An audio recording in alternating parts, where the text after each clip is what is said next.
안녕하세요. 버린 자식에서 벗어난 자식이 된 30대 여자입니다. 부모는 아이가 처음으로 만나는 세상이라는 말이 있죠. 그리고 부모가 처음 만나는 세상을 제공함으로써 훗날 자식이 커서 본인에게 주어진 세상을 어떻게 변화시키고 또 그 세상을 대하는 삶의 자세가 달라질 수 있는 가능성이 높아지기도 합니다. 제가 태어나서 처음 만나는 세상은 글쎄요, 아마 냉탕과 온탕이라고 하면 정확할 것 같네요. 불행히도 저는 부모님 두 분이 사이가 그럭저럭 좋지도 못한 집안에 태어났어요. 제가 뭘 하든 항상 대단하다, 훌륭하다, 우리 막둥이가 최고다라고 하는 아버지와 두 오빠들과 매번 저를 차별하고 딸은 키우기 성가시다는 말을 입에 달고 살던 어머니 사이에서 혼란스러운 어린 시절을 보냈거든요. 사람들이 각자 최초의 기억을 갖고 있잖아요. 저는 제 생애 최초의 기억부터 어머니께 사랑을 받은 적이 없는 것 같아요. 아마 제가 유치원에 들어가기 전 5살, 6살이었을 때 오빠에게 해준 생일 파티를 저도 해달라고 어머니께 말했는데 축하할 게 있어야 파티를 하지 라는 말을 들었던 게 정말 똑똑히 기억이 납니다. 그때는 그 말의 뜻도 잘 몰랐어요. 이해를 못했거든요. 그리고 어머니가 왜 나를 그렇게 무시하고 싫어했는지 또한 이해를 못했습니다. 애정을 갈구해도 애원해도 반항을 해봐도 돌아오는 건 싸늘한 시선과 폭언이기에 저는 점점 어머니에 대한 짝사랑에 지쳐왔습니다. 그러니 자연스럽게 누구보다 절 예뻐해주는 아버지와 사이가 더 돈독해졌죠. 근데 제가 아버지와 사이가 좋아지고 붙어있는 시간이 많아질수록 어머니는 더욱더 저를 미워하더군요. 저 봐라. 똑같이 생긴 것들이 붙어서 히덕거리는 거. 아유, 징그러. 야, 고정현. 너 숙제는 하고 TV 보고 있는 거야? 어머니는 늘 저와 아버지가 함께 있는 걸 보면 고개를 절레절레 젓고 한숨을 쉬고 혀를 끌끌 차고 간혹 속이 터지기 일보 직전의 사람처럼 손에 들고 있는 걸 던지기도 했어요. 같은 고씨들끼리 아주 사이가 좋네. 여기 있는 신씨는 서러워 죽겠다. 우연이랑 우재는 내성 따라서 지을 걸 그랬어. 라든지 아버지께서 제가 타온 상장을 벽에 걸라고 하시면 뭐가 대단하다고 벽에 걸어? 아, 당신은 아들들 생각은 안 하지? 걔들이 보면 기죽어. 걸지 마. 라는 말을 하면서 면박을 주기 일쑤였습니다. 그나마 아버지가 있었기에 미운 오리 새끼를 넘어선 어머니가 내다버리고 싶은 오리 새끼 신세에 조금이나마 숨을 쉴 수 있었는데 그것도 아주 짧은 호흡일 뿐이었어요. 제가 중학교 3학년이 되고 얼마 지나지 않아 아버지께서 교통사고로 세상을 떠나시고 저는 어디 하나 마음 편히 기댈 곳이 없게 됐어요. 하지만 핑계 없는 무덤은 없다죠. 그 후에 제가 조금 더 컸을 때 당시 어렸던 저 혼자 몰랐던 저희 집의 비밀을 알 수 있었습니다. 18살이 됐을 때 작은 오빠에게서 들었어요. 아버지는 제가 태어나기 전부터 수도 없이 불륜을 저질렀고 돌아가셨을 때 일어난 사고도 그 당시 만나던 불륜 상대와 여행을 갔다가 난 사고였다는 걸 말이죠. 내가 정말 사랑하고 내게 가장 소중한 사람이 가족에게 최악의 잘못을 저질렀다는 걸 훗날 알게 된다면 여러분은 어떠실 것 같나요? 저는 끝없이 부정했습니다. 작은 오빠가 괜히 내게 거짓말을 하는 거다. 오빠들은 아빠랑 사이가 안 좋았으니까 아빠가 돌아가신 이후에도 이간질을 하는구나. 라고 절대 있을 수 없는 일이라고 생각했어요. 나중에 큰오빠가 아버지 불륜의 증거인 사진을 보여줬을 때야 그게 사실임을 인정할 수 있었네요.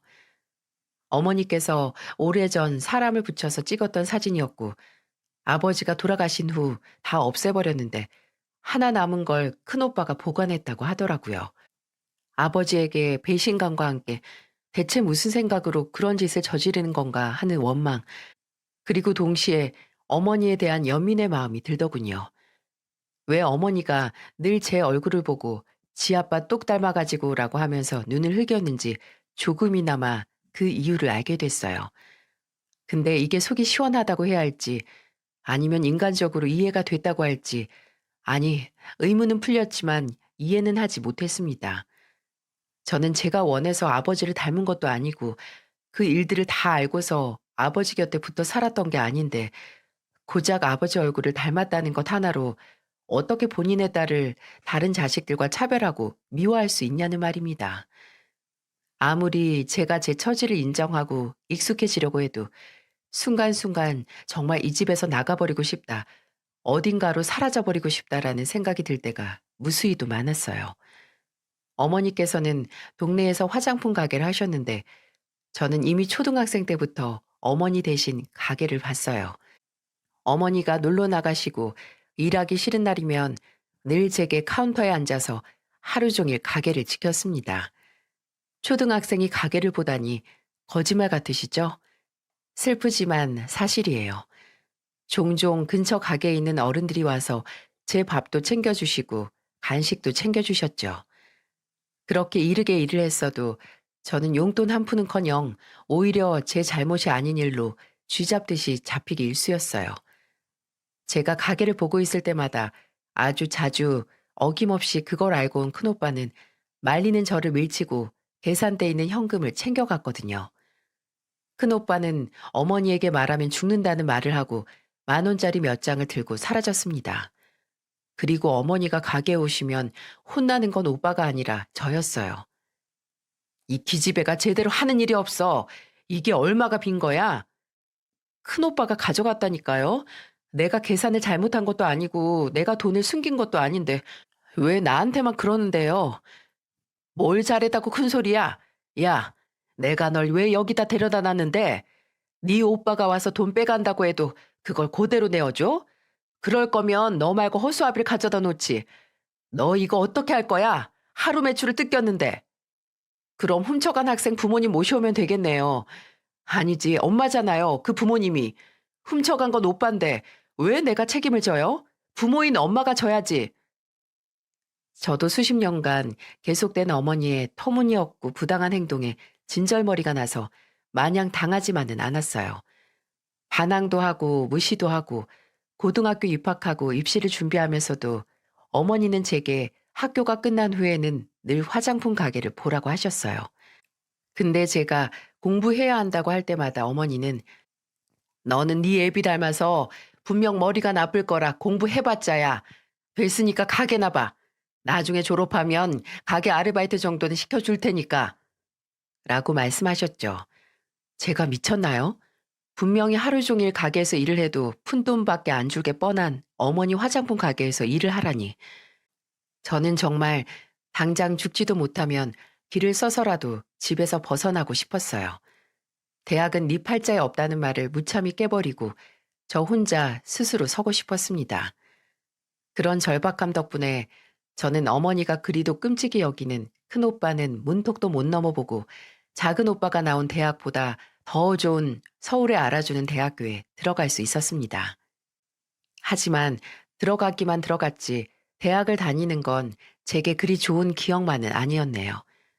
물론 명문대에 의기양양하게 들어가 어머니의 말을 뭉개버리긴 했고 집을 벗어나 기숙사에서 살 수 있긴 했지만 여러분이 예상하신 것처럼 저는 집에서 등록금 같은 건 전혀 기대할 수도 없었습니다.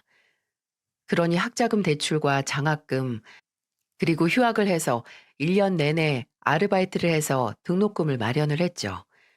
현재 부동산 중개업소에서 소공으로 일하고 있지만 대학교 3학년 때 우연히 들은 멘토 강연에서 성우의 꿈을 키운 적이 있었어요.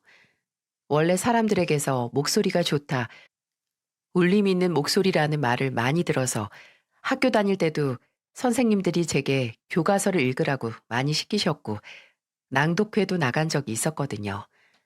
목소리를 갈고 닦아 저만의 커리어를 만들고 싶었죠. 그래서 졸업 학기 때부터 방송사 면접을 준비했어요. 공채 성우 면접을 보고 다녔고 소속사 오디션도 봤습니다. 하지만 결과는 그리 좋지 않았어요. 다행히 정말 좋은 기회로 CF 나레이션 목소리 녹음을 할 수 있었고 아주 손에 꼽히게 캐스터로 활동도 할 수 있었지만 주어진 일에 비해 경쟁자는 수십 명, 아니 수백 명이어서 살아남기가 정말 힘들더라고요. 이리저리 뛰어다녀도 그 일만 해서 한 달에 100만 원도 벌기 힘들 때가 더 많았습니다. 솔직히 더 빨리 포기를 하고 다른 일을 시작할 수 있었지만 괜한 짓 하지 말고 돈이나 벌어서 집에 생활비를 보내라는 어머니의 말 때문에 더 매달렸던 것 같아요. 대학에 합격했던 것처럼 성우로서도 보란 듯이 성공을 해내고 싶은 오기가 생긴 거죠. 하지만 현실은 녹록지 않았습니다. 저는 성우로서의 꿈을 졌고 이곳저곳 면접을 보기 시작했고 필요한 자격증 공부를 하고 스펙을 쌓았어요. 그렇게 남들보다 조금 늦긴 했지만 현재까지 일하고 있는 부동산 중개업소에 취업을 할 수 있었습니다. 꿈을 포기한 건 씁쓸하고 슬펐지만 수입이 안정적인 직업을 갖고 나서야 확실히 사람이 사는 것 같았네요. 집주인한테 싹싹 빌면서 밀렸던 집세는 낼 수 있었고 하루에 한 끼씩 먹으면서 버텼던 날도 어느새 과거가 돼버렸죠. 그렇게 제 생활은 안정적이어졌지만 딱 한 가지 문제가 있었어요. 제가 취업을 하자마자 마치 버린 자식 마냥 연락도 하지 않고 궁금해하지도 않던 어머니가 득달같이 제게 연락을 하시기 시작한 겁니다. 왜였을까요? 이제 돈을 버니까 내놓으라는 거죠. 어머니는 집에 식기세척기가 고장났다. 새로 사게 돈 좀 보태라. 네 큰오빠 술 먹고 시비 걸려서 합의금 물어줘야 된단다. 돈 좀 보내라. 작은 오빠 이직했다는데 넌 양복도 안 해주니? 안 해줄 거면 돈으로 보내. 라는 등 이런저런 이유를 가져다 붙여가며 제게 돈을 요구했습니다. 너는 네 아빠 닮아서 염치도 없니? 이제 나이도 차고 돈도 좀 벌면 집에 내놓는 게 있어야지. 너 지금 먹고 사는 거 어디 너 혼자였으면 할 수 있었을 줄 알아? 압니다. 이런 말을 들었을 때 뒤도 안 돌아보고 그냥 모른 척 했어야 했겠죠. 하지만 사람이 일찍 사회생활을 시작해 혼자 생활을 하다 보면 밉든 싫든 가족이라는 울타리가 절실해질 때가 있더군요. 그 당시 제 나이가 28, 19 겨울 때부터 아르바이트를 했고 대학교 때도 기숙사에서 살고 졸업 후에도 원룸에서 혼자 살던 제게 가족은 그래도 돌아갈 곳이 있다는 거미줄만큼 가늘지만 어쨌든 어딘가와 이어져 있다는 안심을 주었어요. 그러니 그 인연을 잇기 위해서 체념하고 돈을 보내는 게 그 당시 저의 최선이었습니다. 몇십만 원씩 보내던 생활비는 간혹 급하게 돈이 필요하다는 어머니의 말로 100만 원이 됐고 나중에는 300만 원까지 됐습니다. 그리고 그 300만 원이 제가 가족이든 뭐든 다 필요 없다고 자포자기하게 된 계기를 줬죠. 하루는 어머니께서 주말에 한번 와서 밥을 같이 먹자는 연락을 하셨더라고요. 제게 주기적으로 돈 얘기를 할 때 빼고는 먼저 연락도 안 하던 사람이 도대체 왜? 무슨 일이 있나 싶긴 했는데 또 내심 취업하고 계속 돈을 보낸 딸이 그래도 좀 대견해서 뭐 맛있는 걸 해주시려는 건가? 하는 어리숙한 착각을 했습니다.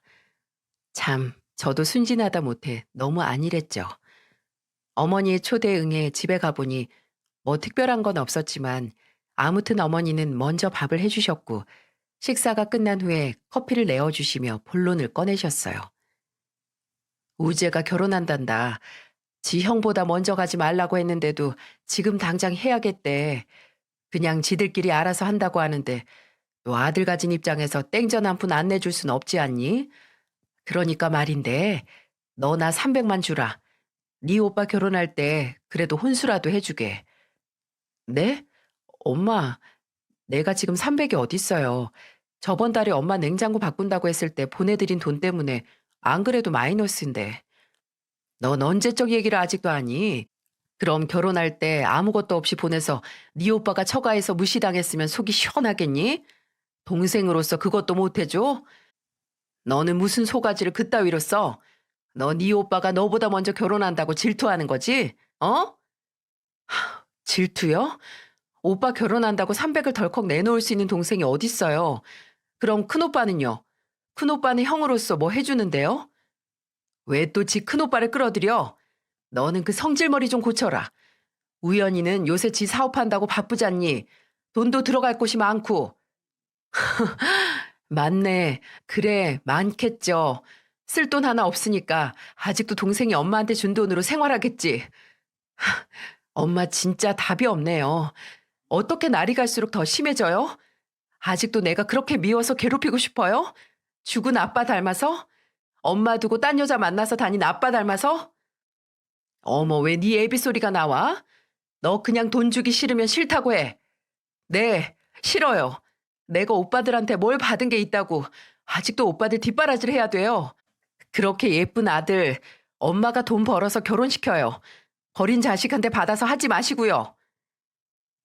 그렇게 그 후로 계속되는 어머니의 금전적인 요구를 거진 다 거절했습니다. 오빠가 결혼하니 돈을 내놓으라는 말에 홧김에 모두 거절하긴 했지만 그럴 때마다 어머니의 폭언을 들어야 하긴 했어요. 하지만 솔직히 시원하긴 했네요. 제가 보내는 돈을 당연하다 못해 마땅하다고 생각하던 어머니에게 알맞은 벌이라고 생각을 했죠. 하지만 그만큼 공허하고 쓸쓸한 것도 사실이었어요. 제가 돈을 보내지 않으니 어머니는 그전보다 더 자식으로 저를 생각을 안 하셨어요. 제가 어머니 댁에 있던 제 물건을 가지러 간 날, 일단 현관문 비밀번호가 다르더라고요. 아마 제가 계속 돈을 달라는 말을 무시하고 보내지 않았을 때 바꾸셨던 거겠죠.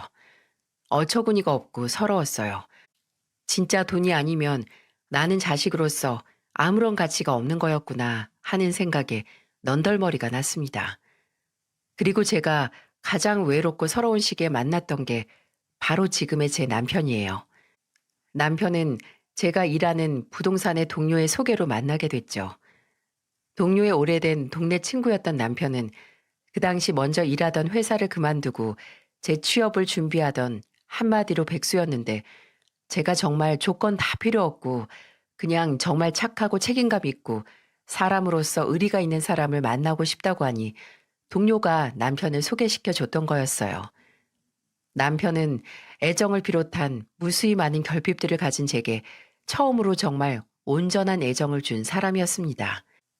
부모님께서 큰 찜질방을 운영하신 덕분에 30 중반까지 쪼들리지 않고 재취업 준비를 하던 남편이었지만 아무래도 나이가 꽉 찼음에도 직업이 없는 사람과의 연애가 불편할 수 있잖아요. 하지만 남편은 그런 불편함을 다 잊게 할 만큼 무수한 장점을 갖고 있는 사람이었어요. 일단 요리를 정말 잘해서 주말마다 어느 때는 제가 퇴근하고 저녁에 제 집에 와서 여러 가지 음식을 만들어서 제 미각을 즐겁게 해줬죠.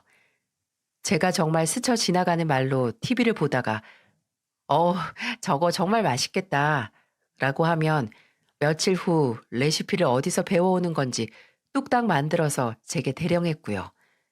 한 번은 제가 건강검진을 받고 식단을 조절할 때가 있었는데 취업 준비하느라 바쁜 사람이 어떻게 시간을 냈는지 식단에 맞춘 도시락을 석 달 내내 만들어준 적도 있었어요. 이러니 어찌 취업 준비생이라는 게 문제가 될 수 있었겠어요? 희준 씨는 어떻게 요리를 이렇게 잘해? 원래 레시피를 봐도 그 맛이 나오기가 어렵잖아. 음, 혼자 살면서 해먹어 버릇돼서 그런가? 나도 혼자 산지 꽤 오래됐는데 그런 재주는 안 생기던데? 재주가 없으면 어때? 이제 평생 내가 해주면 되는데. 정연이는 그냥 맛있게만 드세요. 내가 해준 음식 세상 맛있게 먹는 거, 그게 재주야. 그 표정을 보면 내가 또 만들어주고 싶게 만들잖아. 또 남편은 시간이 날 때마다 제가 퇴근하는 시간에 맞춰 저를 데리러 와서 차로 저를 집까지 데려다 줬고, 제가 집에 없는 틈을 타 제 자취방에 가서 청소를 하기도 했어요. 반찬 주러 왔다가 그냥 보이는 거 정리만 했다고 하는데 화장실 청소까지 싹 끝내놓고 갔어요. 저는 이 남자를 붙잡아야겠다는 생각을 했어요. 직업이 없으면 어때요? 제가 먹여 살려도 되는 거고 이 사람은 진지하게 제게 내조를 하면서 살 생각까지 하고 있는데 저희는 연애 1년 만에 결혼을 약속했어요. 아직 취업이 안 된 상황에서 결혼까지 하면 제게 너무 미안하다고 하는 남편에게 결혼식도 정말 작게 해도 상관없고 저나 남편이 사는 자취방에서 신혼을 시작해도 상관없다고 했어요. 저는 남편과의 결혼이 잘못되지 않을 거라는 걸 믿어 의심치 않으니까 그저 한순간이라도 빨리 남편과 가족이 되고 싶다고 했습니다. 남편은 그런 제 말에 이윽고 알겠다고 하면서 제 믿음에 꼭 보답하겠다고 맹세까지 했죠. 그리고 저희는 결혼을 준비했어요. 시부모님은 정말 좋은 분들이었습니다. 제가 남편과 결혼을 하겠다 인사를 드리러 갔을 때 제게 정말 미안해 하셨어요. 어떻게 이런 놈을 데려갈 생각을 하냐고 정말 괜찮겠냐고 하시더군요. 제가 그런 시부모님에게 남편 하나 먹여 살릴 자신이 있다고 하니까 시아버지는 당황하신가 동시에 아주 호탕하게 웃으시면서 남편에게 너는 진짜 복받은 놈이라고 하시고 시어머니는 제게 잘하라고 등짝을 치셨죠. 나중에 시부모님이 하시는 찜질방에도 남편과 함께 갔었는데 그때마다 정말 잘해주셨어요. 제가 계란을 다 먹으면 감식초를 바로 가져다 주시고 그걸 또 다 먹으면 라면 끓여줄까라고 하시고 또 제 입이 쉬고 있는 걸 보시면 핫바를 데워와서 손에 꼭 쥐어주셨어요. 마치 손주들을 끊임없이 먹이는 할머니처럼 저를 용의주시하시며 챙겨주셨죠. 또 제가 사는 자취방에 반찬도 보내주시고 남편에게서 제가 집에서 쓰는 전기장판이 망가졌다는 걸 들으셨는지 정말 좋은 온수매트도 사서 보내주기도 하셨어요. 저는 남편 덕분에 이렇게 좋은 시부모님을 만났는데 문제는 저는 남편에게 그만큼 좋은 처가를 제공할 수 없는 거였네요. 남편은 이미 제 집안 사정을 모두 알고 있긴 했습니다. 얼마나 사이가 안 좋고 제가 평생 무슨 취급을 받고 살았는지. 남편은 저만 동의한다면 저희 집에는 아예 안 알리고 정말 작게 식만 올려도 괜찮다고 했어요. 시부모님도 모두 이해하실 거라고 말이죠. 저는 몇 날 며칠을 고민했습니다. 거의 연락을 끈다시피 한 어머니께 제 결혼을 알려야 하는지 아니면 뭐하러 알리냐, 좋은 소리는 어차피 못 듣고 해방을 놓을지도 모르는데 라고 하면서 모른 척할지 말이죠. 제가 그렇게 고민을 하는데 이게 무슨 일이죠? 타이밍이 뭔지 어머니께서 먼저 제게 전화를 하시는 게 아니겠어요? 저는 조심스럽게 전화를 받았고 어머니는 다짜고짜 찢어지는 듯이 고함을 질렀어요. 너는 어떻게 된 게? 결혼한다고 이 애미한테 언질이 한 번이 없어? 내가 그 소리를 남한테 전해드려야겠어? 순간적으로 너무 당황했어요. 대체 어디서 들으신 거냐고 묻자 예전에 제 초등학교 동창 엄마를 우연히 동네에서 만나서 들었다는 겁니다. 그 동창은 저와 연락도 안 하는 사이인데 정말 건너서 듣고는 본인 어머니께 말을 한 거죠. 그리고 그 아주머니는 저희 어머니에게 전한 거고요. 저는 애써 침착하게 전하려고 하다가 요새 너무 바빠서 좀 미뤄진 거라고 둘러댔습니다. 그랬더니 저희 어머니가 한 소리가 뭔 줄 아세요? 뭐 하는 남자랑 결혼을 한다는 거야? 너 결혼해서 일 그만두면 이 애미는 어떻게 하라고? 그렇습니다. 언제든 본인 걱정이 우선인 분이죠. 저는 한숨을 푹 쉬고 남편은 지금 취업 준비 중이라고 대답을 했어요. 그랬더니 어머니 목소리가 한 옥타브 더 올라가더군요. 뭐? 아니 너 지금 백수랑 결혼을 한다고? 그 말이야 지금? 네가 단단히 미쳤구나. 아주 단단히 홀렸어. 너 백수랑 결혼하면 지금보다 배로 돈을 써야 할 텐데 그럼 우리 집안은 어떻게 하니? 고작 백수 자식이랑 결혼하면 우리 집안은 누가 먹여 살려? 엄마, 저 집안 일으키려고 엄마나 오빠들한테 돈 보내려고 결혼하는 거 아니에요. 제가 좋고 같이 살고 싶은 사람이 생겨서 하려는 거라고요. 내가 정말 이래서 엄마한테 나 결혼한다 말하기 꺼려지는 거라고요. 지금 나 팔아서 무슨 장사예요? 내 결혼식까지 계속 그런 헛소리 하실 거면 차라리 결혼식에 오지 마세요. 그냥 저 천의 고아인 것처럼 친정 없는 상태로 결혼할 테니까. 제가 단호하게 못을 박으니 어머니는 한동안 조용했어요. 아무 말이 없으셔서 그냥 전화를 끊으려고 했는데 갑자기 어머니께서 아니다, 아니야, 알겠어. 내가 너무 놀래서 그랬다. 그래, 하고 싶으면 해야지. 상견례 날짜는 잡았니? 라고 태세 전환을 하시더군요. 미심쩍긴 했지만 그래 형식상 결혼식에 참석을 시켜야겠지라는 생각에 날짜랑 장소가 정해지면 다시 연락한다고 하고 끊었어요.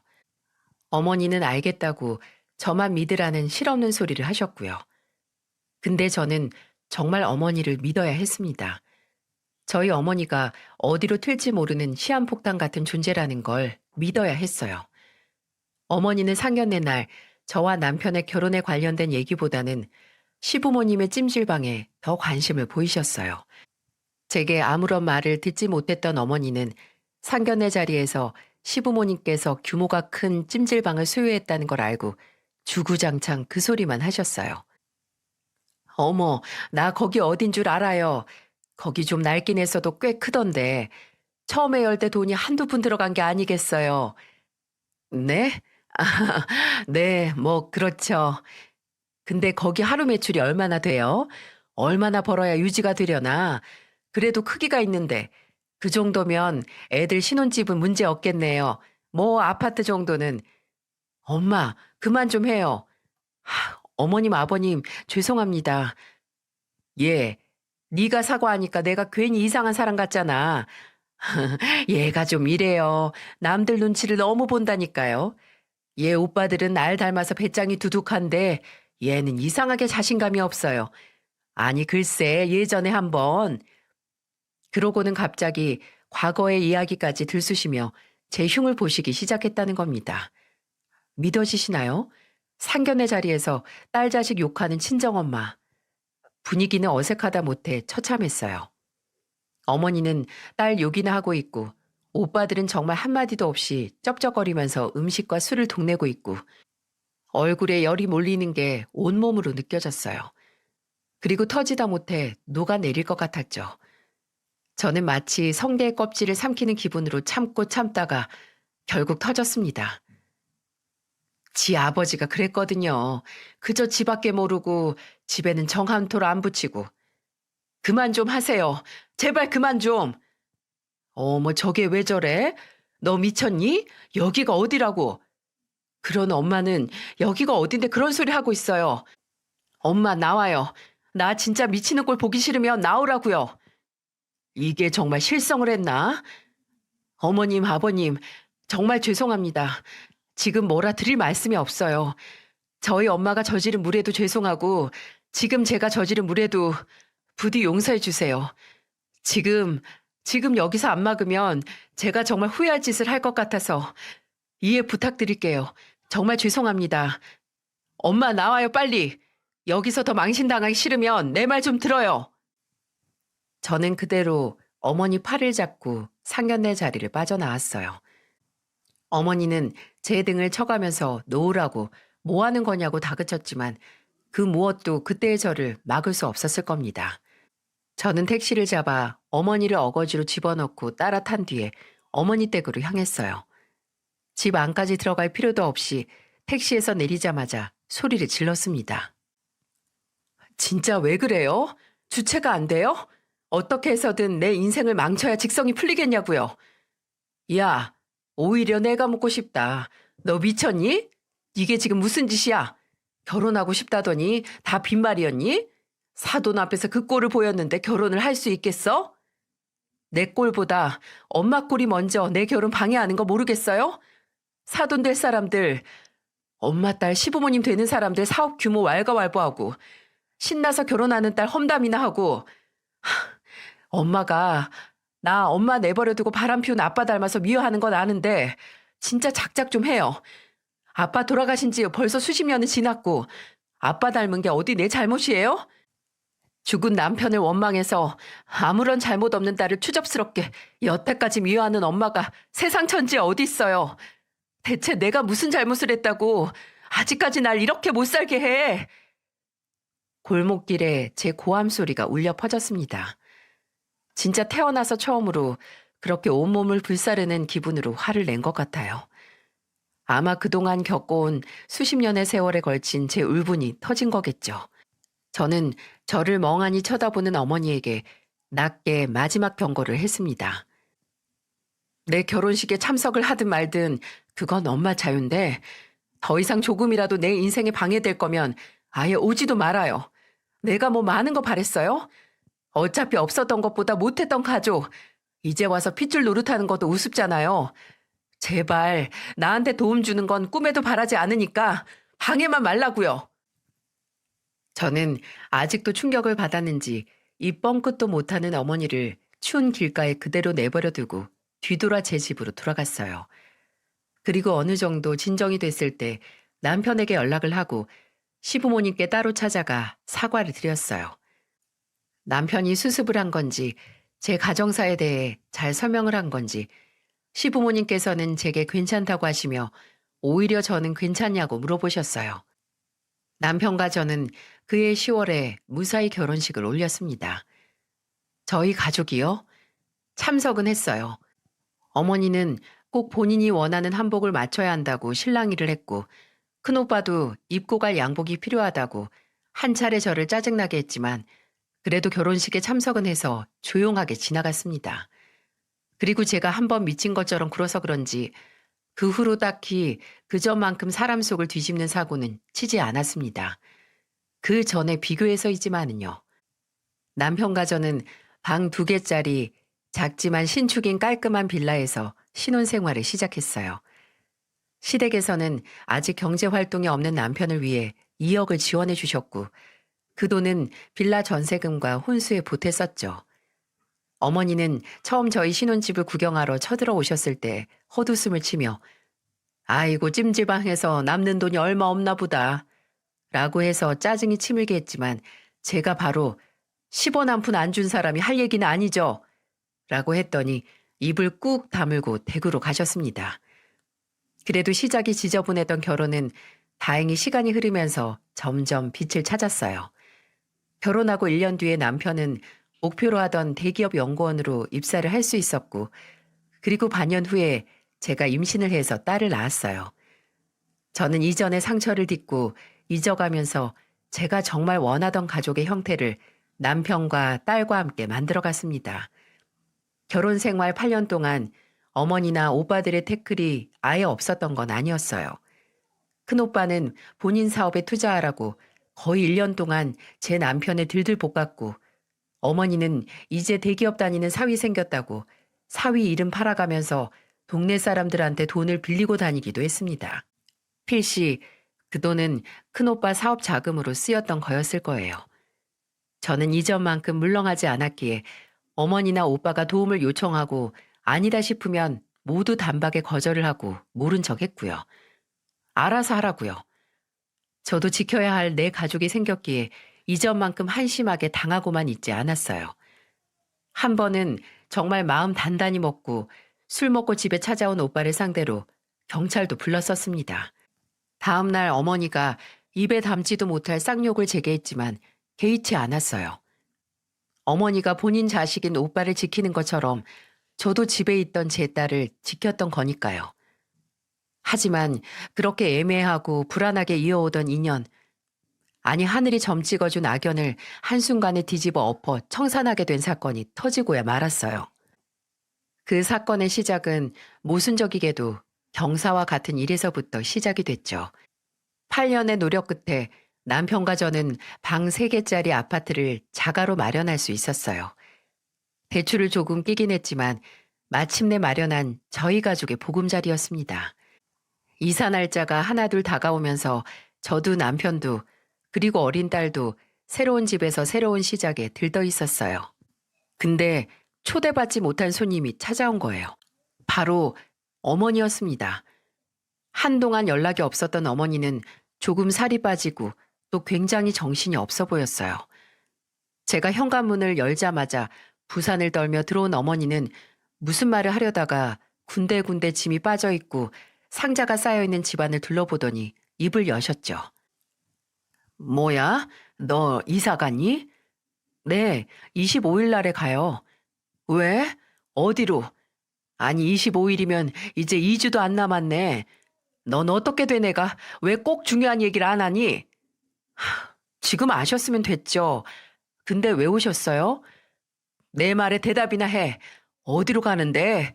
너 혹시 집 샀니? 이사를 간 후에 말씀을 드리거나 하려고 했는데 연락도 없이 찾아온 어머니가 꼬치꼬치 캐무는 바람에 저는 좋은 기회가 와서 매매를 했고 어느 지역의 아파트로 가게 됐다고 말을 했습니다. 제 말을 들은 어머니는 한동안 혼자 가만히 생각을 하더니 알겠다고 이사 준비 잘 하라는 말을 남겨둔 채 후다닥 집을 나가더라고요. 별말 없이 간 건 다행이다 싶었는데 뭔가 굉장히 찜찜했어요. 그리고 그 기분은 제가 그때 폭풍의 눈에 들어섰다는 걸 알리는 사인이었죠. 이사를 열흘도 안 남긴 주말에 어머니께서 아침 일찍 제게 전화를 하셨어요. 집 정리하다가 네 물건이 좀 나왔는데 너 이사하는 김에 이것도 가져가라. 집이 좁아 터졌는데 네 물건을 빼야 그래도 공간이 생기지. 바로 와라. 알았지? 어머니는 본인이 할 말만 하고 끊었는데 제가 기억하기로는 그 당시 어머니 댁에 제 물건은 정말 하나도 안 남았을 거거든요.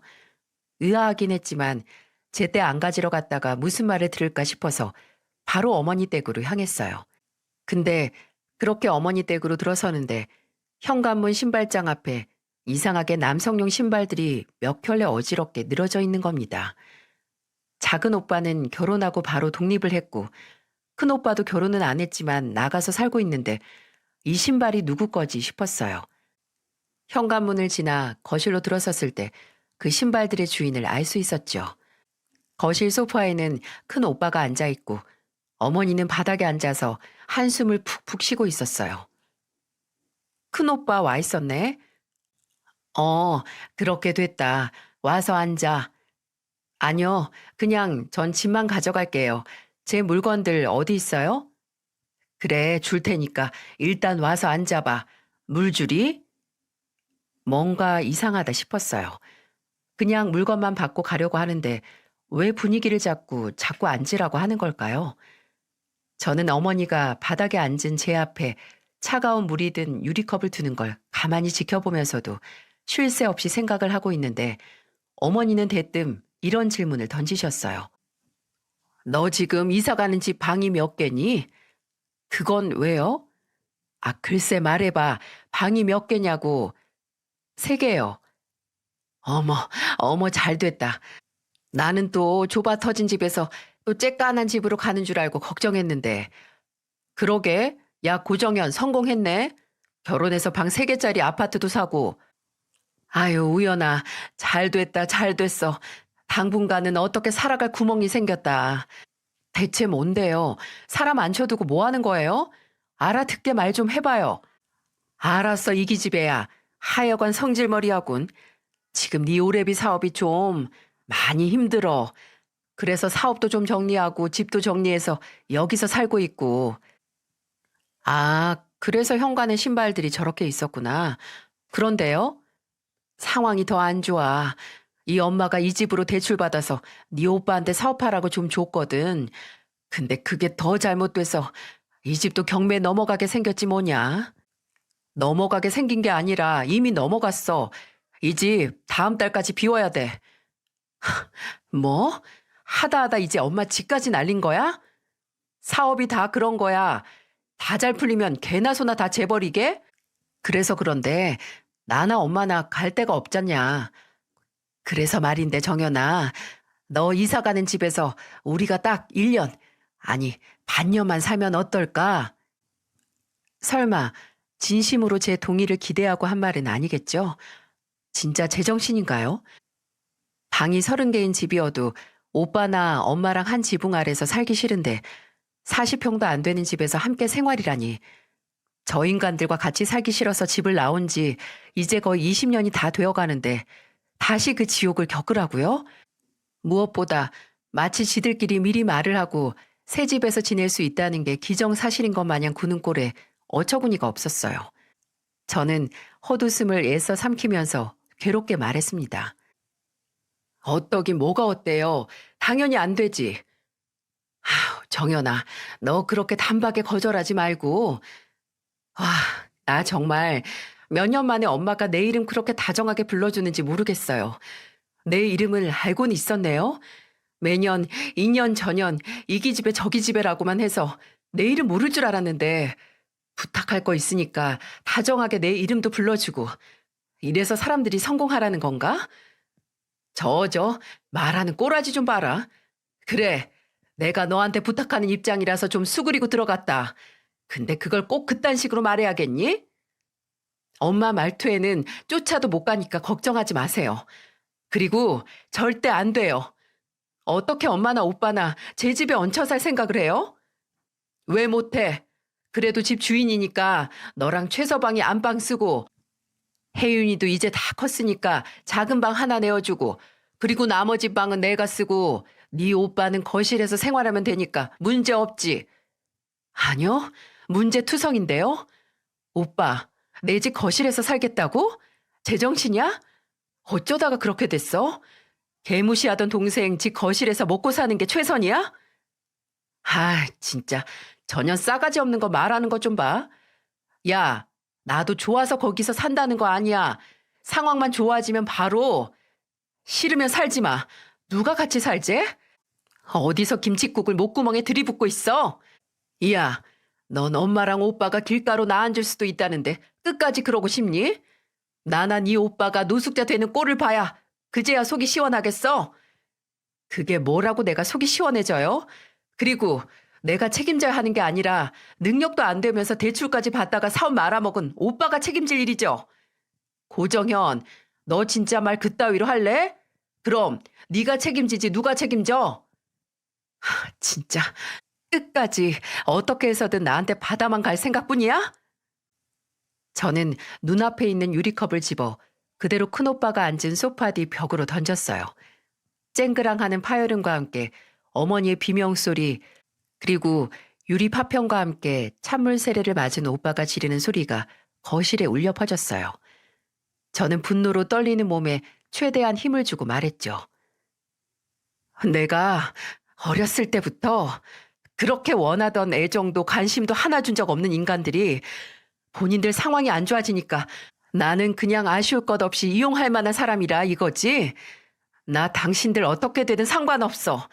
어차피 그쪽들도 날 가족으로 생각한 적 한 번도 없잖아. 나도 마찬가지야. 길거리에 나앉든 어디서 구걸을 하든 마음대로 해요.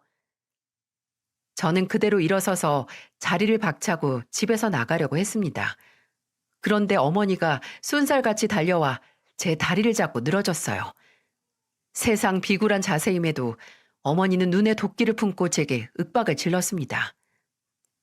그래, 집에 들이기 싫으면 차라리 돈으로 줘라. 3억, 3억만 딱 당장 계좌로 보내. 그거면 전셋집 구하고 네 오빠 다시 일 시작할 자금 정도는 될 테니까. 너 낳아준 엄마 말에 그렇게 거역하고도 잘 살 것 같아?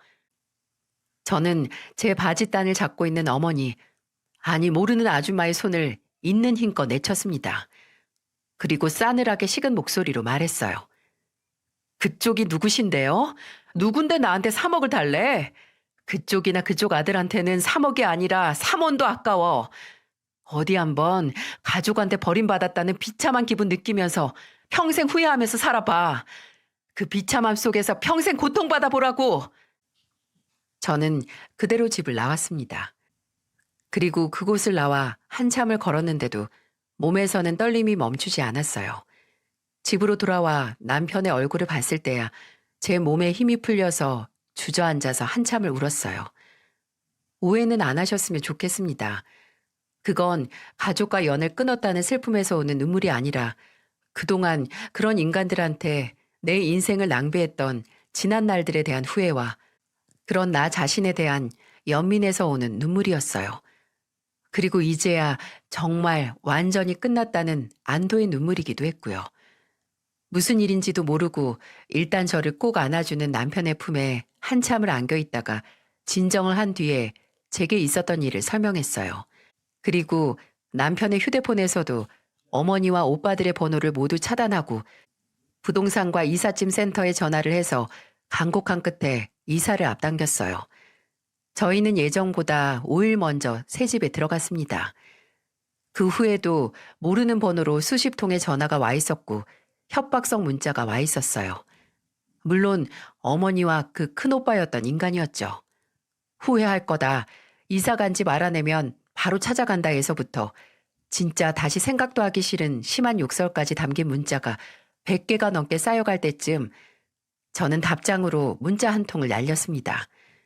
협박성 문자와 모욕적인 내용은 모두 경찰에 넘겨 고소할 테니까 혐의 입증하고 싶으면 더 보내보라고 말이죠. 찾아오면 스토킹으로도 고소한다고 했습니다. 한동안 제 휴대폰은 잠잠했고 이틀 정도 있다가 아예 애원조로 바뀐 문자가 오더군요. 5천만, 딱 5천만 주면 앞으로 연락도 안 하고 찾아가지도 않겠다고 했어요. 저는 그것도 일종의 협박이라고 이것도 증거로 쓰겠다고 답장을 했고요. 이사를 하고 넉 달 정도 그 인간들한테 시달렸어요. 큰오빠였던 그 인간은 제가 일하는 부동산까지 왔었는데 마침 제가 없는 시간이라서 다른 직원들이 경찰을 불러 끌려갔다는 얘기만 전해 들었어요.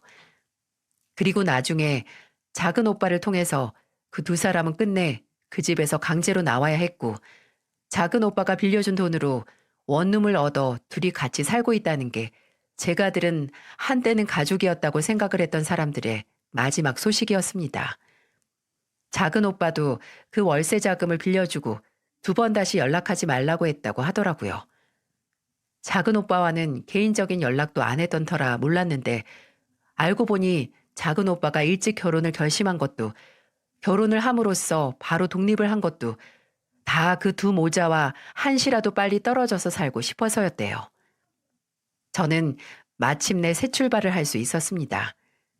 새 집에서 살게 돼서가 아니라 운명인 줄 알았던 길고 긴 악연을 마침내 제 몸에서 떼어낼 수 있었고 피가 이어졌다는 것 하나 때문에 묶여있던 자리에서 벗어날 수 있었기 때문이었죠. 이제는 피가 이어졌다고 해서 가족이 아니라고 생각합니다. 가족은 처음부터 연결이 되어 있었든 아니면 후천적으로 스스로 찾아내 형성을 하든 그 어떤 형태로든 나를 있는 그대로 인정해주고 사랑해준다면 그게 가족이라고 불릴 자격을 갖출 수 있는 거겠죠. 말도 안 되는 이유를 붙여가면서 상대방을 미워할 이유를 만들어내고 필요할 때만 갈취하듯 도움을 받는 게 어떻게 가족이라고 불릴 수 있을까요? 고작 몸속에 돌고 있는 피를 공유했다는 이유 하나만으로요.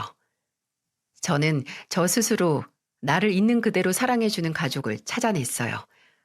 그리고 이제 그런 가족들 틈에서 온전한 사랑을 받고 또 베풀며 살아가겠죠.